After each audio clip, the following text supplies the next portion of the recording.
یه شیرینی آورده به اسم اسکون. خب برای مواد اولیه درست کردن اسکون ما از 1 لیوان یا 1 کاپ، هر چیزی رو که به عنوان کاپ یا لیوان قرار دادین، آرد سفید داریم یا آرد شیرینی پزی. من اینجا تا ظرف ریختم به این خاطر که میخواستم ظرفا یه شکل باشه. 3/4 لیوان شکر داریم، پنیر ریکوتا 1 لیوان داریم، رزماری برای فلیورش به اندازه‌ای که دلتون میخواد، بیکینگ پودر 1 قاشق غذاخوری، نمک به اندازه لازم، شاید میتونم بگم به اندازه 1 پینچ، و کره 6 تا قاشق مربا خوری. من میخوام قاطی کنم ریکوتا و شیر و رزماری رو. ببین خدا چی میخواد. بعد اینکه مریم اولین بار کجا اسکون خوردی تو؟ خودت بگو کجا. من خب توی مدرسه با بچه‌ها کار آشپزی میکنم. واقعا آنستی اولین بار با اونا. یعنی اونا رسیپی رو بهت دادن؟ نه دیگه من رسیپی رو با اونا میدم. با اجازت من به بچه‌ها یاد نه دارم میگم یعنی خب اسکون کجا پیدا کردی؟ اون مجموعه است که ما بریم تو مدرسه ها بچه‌ها چیز بدیم، یه سری رسیپی آماده داره، آماده که یعنی پیداش میکنیم، بعد یکم سبکترش میکنیم که مثلا واسه بچه‌ها اینو کلا آسون تر باشه. بعد همه جا هست، یعنی رسیپی اروپایی هست، رسیپی آسیایی هست و اینا. فقط متأسفانه تا حالا رسیپی ایرانی من توشون ندیدم، ولی خب حقم دارن چون ایرانی خیلی زمان بره. خب یا بعد خب اینجا مردم شدید دقت خیلی حساسیت دارن. اصلا ما تو ایران انقدر نمیشنیدیم که آدما حساسیت داشته باشن. اینجا بچه‌ها گلوتن نمیتونن بخورن، سویا نمیتونن بخورن، بادام زمینی نمیتونن بخورن، خیلی چیزا رو مشکل داره واسهشون. واسه همین خب اینا یه سری چیزی که فیلترشون کردیم و والا با کمترین ضرر و فلان و اینا. این بار اونجا خوردم اسکون بلوبری هم خوردم. بلوبری با لیمو خیلی دوستش نداشتم. این دومین اسکونی بود که با بچه‌ها درست کردم، خیلی دوستش داشتم. خیلی خوشمزه بود. من بگم قرار شد که توی مدرسه همه همکارا قرار شد که مثلا ما 3 شنبه ها بعد از ظهر توی لانچ بریکمون یه چیزی خیلی موز نکن الان میریزه. بخشی من میدونم وسط حرف کسی نباید بپنیم، ولی واقعا مثلا موز پوزش مثلا قیافت نمیذاشت من حرف بزنم. کاپو بده پس بزنم. قرار شد کاپ منظورت چیه؟ کاپ مشکیه، یک کاپ فول کاپ. کدومشون یکی؟ بله. قرار شد البته بگم من تنها ایرانی این مدرسم، من کاتولیک اسکولم.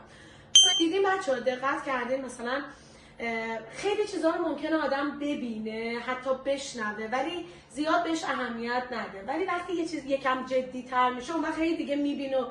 تو استارباکس ما خیلی اسکون رو ممکنه دیده باشیم ولی هیچ وقت من خودم مثلا دقت نمی‌کردم این چیه. آره ولی وقتی که همکارم آورد توی مدرسه دیگه از اون به بعد هر جا میرفتم این میشنیدم گفتم مثلا اینجا من یه بار خوردم. آره آفرین.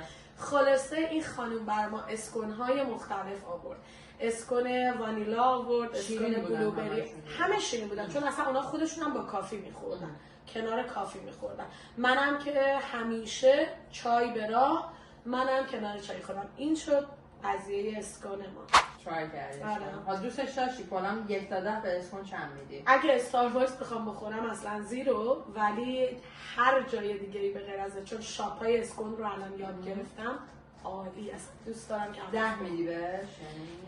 10 میدم. آره مثل شیرینی زبون دوستش دارم. من بهش 8 میدم. حالا اینم که خوردی میتونی بهش امتیاز بدی. حالا شما به من یه اسپچلا بده. به من بگو ببینم 8 میدی آخه رو چه حسابی؟ من حسابش مثلا برای من بچه شاید واقعا خنده‌دار باشه، من به شیرینی دانمارکی 10 میدم. عاشقشم. یعنی داری با شیرینی‌های ایرانی داریم با شیرینی مورد علاقم. مثلا من به من مثلا به چیزکیک خوب مثلا میدم 9. به این اسکونی که خوردم 8 میدم. حالا الان نمیدونم دقیقاً چجوری در بیاد، ولی اسکون بلوبری مثلا به 6 میدم. در مجموع خیلی دوستش نداشتم. من یعنی یک ببین خیلی دستت بازه تو طعم دادن به اسکون. آره خیلی دستت بازه، یعنی تو به جای همین پنیر و رزماری که ما ریختیم هر چیز دیگه ای بریزی انیوی بهت اسکون میده. خب البته یه سریش تخم مرغ داره، ما تخم مرغ نداره. واسه همین اونم باز خودش یه جای بحثی باقی میذاره که تو بری مزه‌های مختلف رو امتحان کنی و به اون مزه مثلا شاید به بلوبری 5 بدی ولی به وانیلا مثلا 7 بدی 8 بدی. من به وانیلا 2 بیشتر نمیدم. در این هست؟ اصلا طعم وانیلا رو دوست ندارم. بچه‌ها در کل دوست نداری؟ اصلا. منم حال نمی‌کنم ولی خب باز بستگی داره. مثلا بعضی وقتا بستنی وانیلی میچسبه. ولی کیک وانیلی مثلا تولد من دوست ندارم کیکم وانیلی باشه. دوستم شکلات. البته از نظر من حتی بستنی وانیلی هیچ وقت نمیچسبه. هیچ وقت نمیخوره. مثلا بستنی مکدونالد وانیلی نمیچسبه. من اصلا باورت میشه نگو تا حالا نخوردی. نخوردم. من همیشه یا چاکلت خوردم تو آپشنا، همیشه اگر نبوده گفتن نداریم نخوردم. چند سال داری اینجا زندگی؟ 10 سال. جالبه 10 سال اینجا باشی بعد این همه از اینجا اولین بار نیست من جای دیگه هم این همه از بستنی معروف مکدونالد همه تعریف میکنن. یعنی مکدونالد من به هیچ چیش امتیاز نمیدم، مخصوصا تو کانادا. جونیور چیکن نه من دوستش دارم. معمولیه، خیلی معمولیه دیگه. تو چیزی ساندویچ چیکن خیلی خوشمزه در جای دیگه بخوای، مگه اینکه داری با قیمتش مقایسه میکنی، اون یه بحث کاملا جدا. نه من دارم با مکدونالد مقایسه میکنم. خیلی جا رفتی، خیلی جا مسافر رفتی، یک حقیقتی از نظر من مکدونالد ترکیه از مال کانادا خوشمزه تره، مالزی از ترکیه خوشمزه تره. خب اینو میگم مال دبی هم خوشمزه است، میگم مال چین و اینا هم خیلی خوشمزه است. من چین نرفتم تا حالا، ولی کلا کانادا کوالیتی غذاش من یاد شاید بخواد. یعنی حتی پیتزا ایرانی هم چیز نیستن. پیتزا ایرانی هم تا پیتزای ایران رو نمیدن. ببین ایران رو با هیچ جا مقایسه نکنی. من مقایسه نکن. هم بذارید من مقایسه کنم. خب چی بدم؟ تری ها رو بیار، یه تری برای تو یه تری برای من. خب دست نشان بده. نه شما قشنگ با دستان توانمند هنر میخوام بچکه ازش. اون گردشون کن، مدل بده بهشون. چیکار کنم؟ مدل بده خوش برای من. متشکر. بچه شما اگه جایی مکدونالد رفتین که خیلی خوب بوده یا خیلی بد بوده حتما اون کامنت بذارین. ببین یه چیزی هم بگم مثلا نظر بچه‌ها چیه؟ آره ببین من یادمه توی مالزی KFC اگه اشتباه نکنم بله درسته KFC ساندویچ چیکن اسپایسی داشت به اسم زینک. چی؟ زینک. و ما اومدیم کانادا و خیلی دلتنگ بودیم. می‌خواستی بری زینک بخوری؟ نداشت که اصلا KFC اینجا واقعا بده. ببینید واقعا بده. اصلا نمیتونی باور کنی که اون اغذیه فروشیه زیر پونز تهران که تو کثیف‌ترین روغن غذا درست کنه غذاش خوشمزه‌تر از KFCه. یعنی فلافل کثیف مثلا محمود کثیف. من اصلا محمود مگه درست نمیدونم رندوم گفتم ولی احتمالاً سرچ خیلی کثیف بود.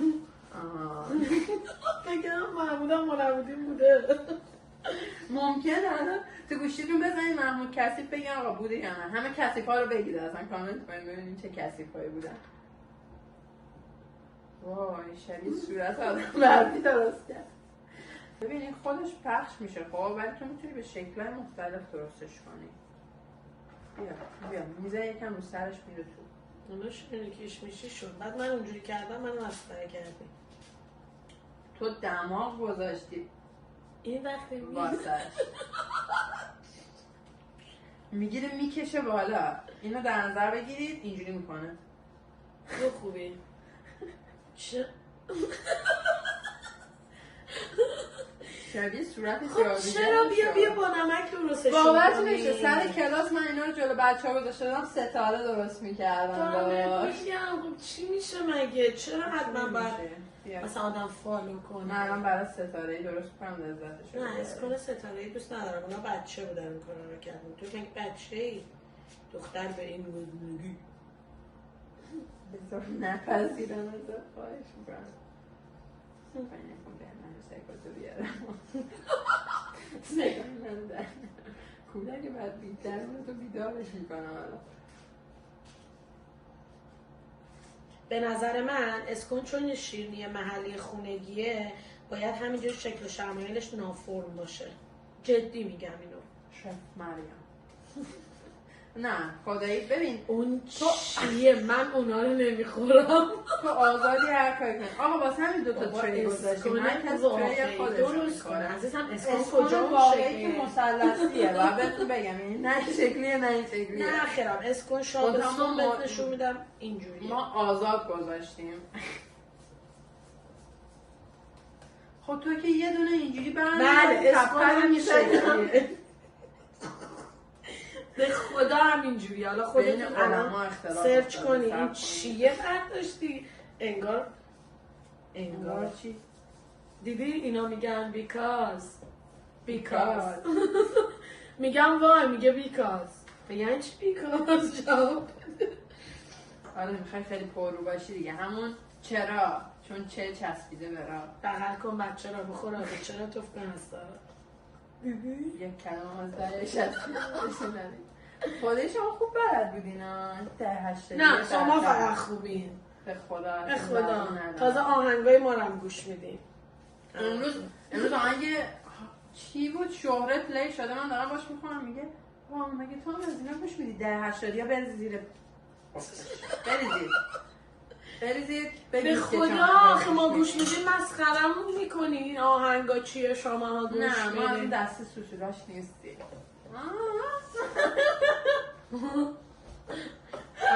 نمیتونم یه کارایی رو بکنم بگنه میکرد تعارف هم نداره فرروشن اونا چی؟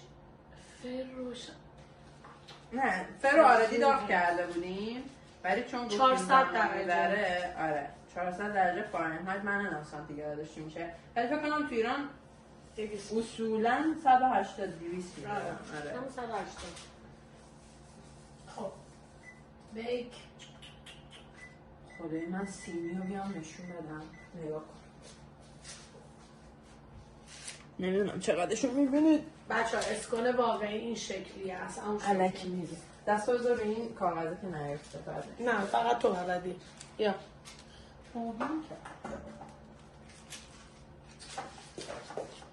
یا خوبی کن میبینی مظلوم حالا میبینی مالی که درشو را کن ببینیم داغه یا نه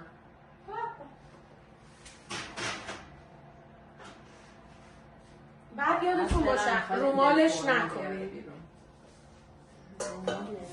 یعنی با تخم مرغ زعفران آها نه از این کارا نکنید داره مگه بیشتر میگن رومال من خودم میدم شاید من آخه اومدم کانادا آشپزی یاد گرفتم اصطلاحات ایران اصلا بگو چند سالت بود مگه تو ایران اصلا میتونستی بری سراغ گاز بهت میگفتن جیز خدا اینو واقعی گفتم یعنی تو خب خیلی کوچولو بودی تابستون روزی 80 تا بچه میمدن میشستم من بهشون بگم چجوری نودل درست کنم تو نه چون تو واقعا تو کارت خیلی آدم جدی هستی و ولی نه راست میگه من ایران سن بودی برنالو به این من به خدا ولی شاید بگیم خب حالا نگن که شما با این همه فواز سنی چجوری با هم دوست شدید اصلا مگه مهمه که مثلا واقعا تفاوت سنی فکر میکنی مهم چون من فکر کنم تو خیلی مچوری باور کن یعنی روز اولی که دیدمت همینو بهت گفتم تو خیلی من روز اولی که همو دیدیم بحث جدی سر میز نشسته بودیم یه دونه مریم گفت من میگفتم فلسفیش کرده روز والنتاین اصلا اینو نمیدونست که من چه جور شخصیتی دارم و ممکنه ناراحت بشم از اینکه روز والنتاین به همراه من و علی اومده یا نه. خلاصه این که سرتون رو درد نیارم، پر حرف میشم بگین که چجوری؟ باید شما رو بذاریم موزیک زنگ بزنیم. آره خلاصه من رفتم، بعد اومدم یه دفعه دیدم مهسا یه دوست دیگه‌مون نشستن، بعد گفتم که یعنی اومدم جب خدای کنار علی نشستن رو میز من، دارم از اون دور دختر اومده. آره اینا کیان؟ امروز میخواد بهت بگه دیگه دوست دارم اسم تو نمیخوام بیارم. بعد اومدم دیدم از دور داشتم، حالا فکر کنید تو اون چند ثانیه همه چی تو ذهنم داره میگذره. اینا کیان؟ چرا هیچ وقت اینا رو ندیده بودم؟ چرا دیدی؟ چرا یزید به ایران حمله کرد؟ یزید به ایران حمله خیلی جالب چی بود. گفتم؟ آره. بعد دیگه خلاصه تا اینکه دیگه بعد این جریانی که گفتم مهسا هم نمیدونه، بعدها مهسا بهم گفتش که مریم من همش میگفتم که خدایا امروز بریم مریم مثلا دوست خواهد داشت دوست نخواهد داشت. چجوری؟ آره ما اینجوری بودیم که مثلا یه آشنایت خیلی قبلی داشتیم با همسرش، بعد تکست داد که آره بچه‌ها ولنتاین و اینا. نخندون نمیشه به تکست دادی. آردی یک کمی میشناختم شوهرش و اینا، بعد حالا یه صحبتی که پیش اومد و بعد این مدت صحبت کردیم و گفتش که آره باشه شب ولنتاین و اینا من میخوام مریم سورپرایز کنم شما بیاین. بعد خب من اون لحظه اینجوری بودم که همونجا که مشخصا مثلا من کم تولد سنیم چیز و اینا اینجوری بودم که خب حتما باید 100% قبول کنم، ولی چون که مریم مثلا عکساشو دیده بودم ولی هیچ وقت خودشو از نزدیک ندیده بودم. چه نامرده من ندیده بودم شما رو. اونو با علی مشکل سر کنم. بعد اینجوری بودم که خب من الان پاشم برم اینا ولنتاین شب عاشقانه و اینا من این وسطی رو بشینم و اینا و اصلا نمیستم چه حرف اینجوری بود. بعد یعنی اون شب یه جوری شدش که تا اومدش سر میز انقدر وایب خوبی داشته شروع کرد حرف زدن اینا که اصلا همونجا دیگه اصلا دوست شدیم دیگه، شروع کردیم دوتایی حرف زدن و اینا. آره بعدش هم خب جفتمون مریم از من بیشتر خیلی سرمون شلوغه و اینا، ولی بازم چون خیلی دوست داریم ویدیو گرفتن و خیلی دوست داریم که حالا زندگی تو کانادا رو شیر کنیم، اگه چیز جدیدی بلدیم شیر کنیم، یه سری چیزا رو نشون بدیم یا آره مثلا هر تجربه‌ای که داریم و بخوایم به اشتراک بذاریم به هر حال این وسط یه وقتی واسش خالی می‌کنیم.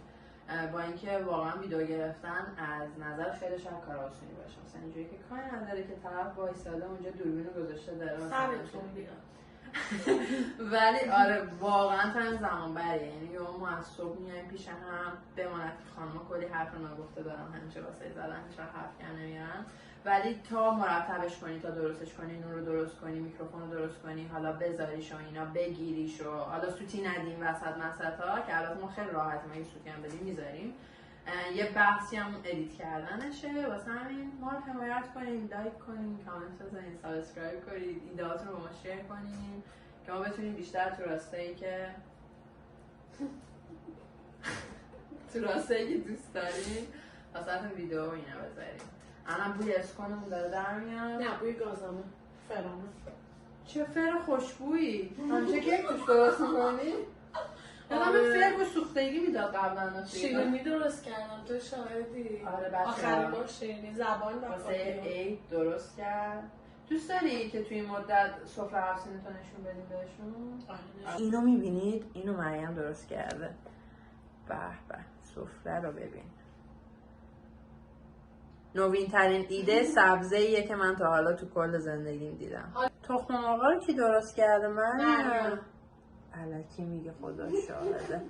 من تخم مرغ میدم دستش با 2 ماژیک اگه اونجوری کشید من اسمم عوض. بچه‌ها فکر کنم که تقریبا آماده شده. بوش خیلی خوبه. بوش بی‌نظیره. این کامل خوبه. کاش اینجا بود. من می‌دونم چه جوری خوبه. خب مریم قراره در فرواز کنه والنتیر شده دست به سر رفتش کرده. بیا من اصلا آره بیا تو خلبندون بزنیم. بذارشون بزنم. مال مریم. این مال منه. اسکان واقعی شده. حالا اینو ببینید. خیلی خوشگله که نمی‌چسبه شده. چقدر بوشون خوبه. اذیت شدم اصلا، ولی خیلی داغم. مال کلای مریم سوخته. دروغ میگه. اصلا به جون مریم اینو نگاه کنین، اصلا اسکن واقعی، یعنی شما الان برین اسکن شاپ همینو بهتون میده. شیپشون منظم تره. آره نه شوخی میکنم، ولی اسکن واقعی این شکلیه. خودش شوخی میکنم. شوخی میکنم ولی مال من بهتره. باشه بذار ببینم قشنگ میتونه بیفته. این مال منه، بگو. مریم شما تو کامنت ها بگید کدوم رو ترجیح میدین. آقا اینم مال منه. شما توی کامنت ها بگین کدوم اینا بهتره. دارم این کارا رو میکنه که شما بگین مال مریم بهتره. الان با این کارای من میگم مال من. واقعی بگین، سرچ کنین اسکن رو ببینیم. نمیخواد سرچ کنید. عدد 1 رو برای من شما آزاد الان هستید. برش به عنوان می‌خوایم. یک آدم آزاده، دارم از دستم برمیارم. شما میتونید به عنوان یک آدم آزاده، به عنوان یک سرآشپز هر جوری که دلت میخواد شیپ بدید به اون چیزی که داری درست میکنی. ولی اسکن واقعی نه. مگه میشه بحث؟ نه اصلا به خدا اصلا بیا داغه. من 50 سال ما داریم آشپزی می‌کنیم. داغ نبود اصلا. بیا بیا اصلا بگین این خوبه. اصلا بگین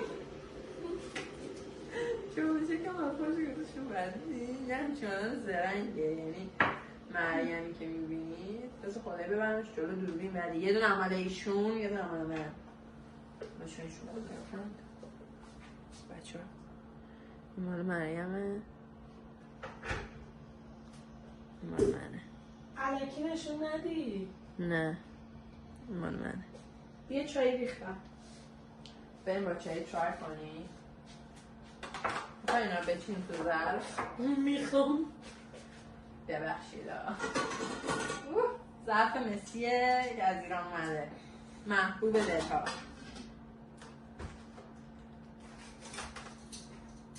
عزیزم گیر کردیم به کابینت، برات از اینا آوردم بچینی. خاکی باشو پرطرفدار. نه مربم چرا مربا نشد؟ مربعاتو ببر. چه علکی کلی شیرینی درست کردیم. دیدی؟ سریع. من میگم بیایم خودکفا باشیم. یه بار بیایم ماستو، من بعدم ماستو درست کنم. بیا درست کنی، من بلد من نیستم. دارم. انقدر آسونه، همه میگن سخته است. جدی میگی؟ تازه من تو قابلمه استیل درست کردم، میگم باید رویی باشه فلان باشه. من تو بذاریم بچه دیدی؟ شیرینی درست. هر دفعه که من درست میکنم من اینقدر ذوق میکنم. بیا بذار کنار چایام خوشگل بشم. اصلا کاتینگ بوردم استفاده نشد، دیدی؟ خب قرار بود رزماری و پس من با دندون جویدم. آها صدا نده. کات میشه بابا، یه نکن، میخوام ادیت کات نکنی. پس ادیت ویدیو با چه دردت میخوره؟ همینه دیگه، تو میخوای ادیت نکنی. من خوش به حالت ردت کنم. چی میخوای؟ تو خوش نفسی میکنی میخوایی از کنی تو چی میخوری؟ تو دست برم؟ یه دونه خودش رو بدون چای باید چای کنی. خب ببینیم که چجوریه.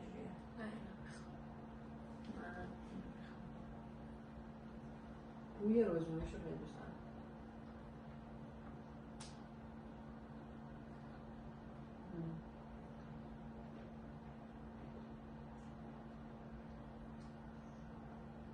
کم شیرین، چقدر دوستش دارم.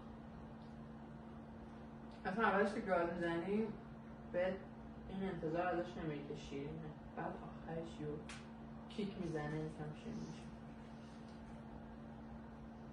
من بوی رزماریش رو خیلی دوست دارم. خیلی دوست ندارن، منم تو دوست داری یا نه؟ من خیلی بوی رزماری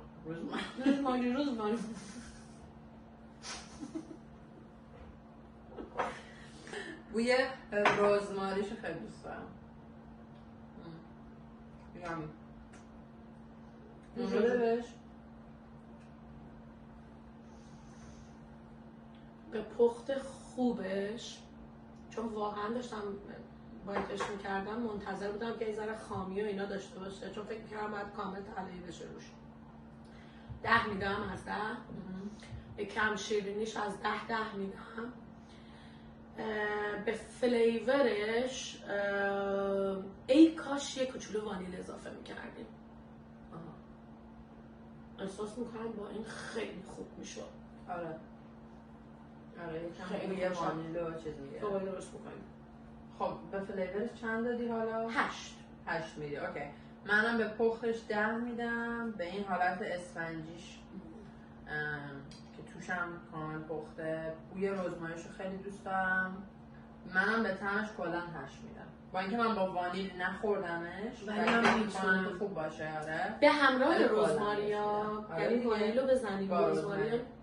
آره next time اگه شما درست کردین وانیل بزنید.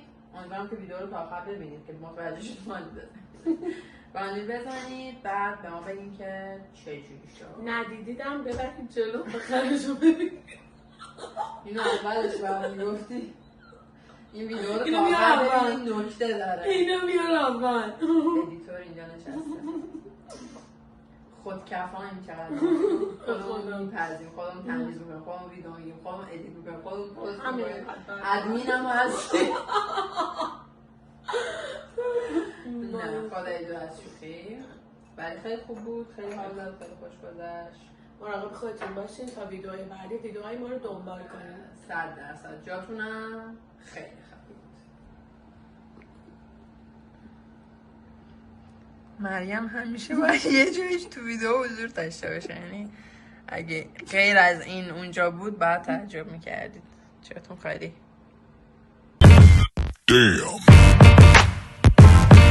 Damn.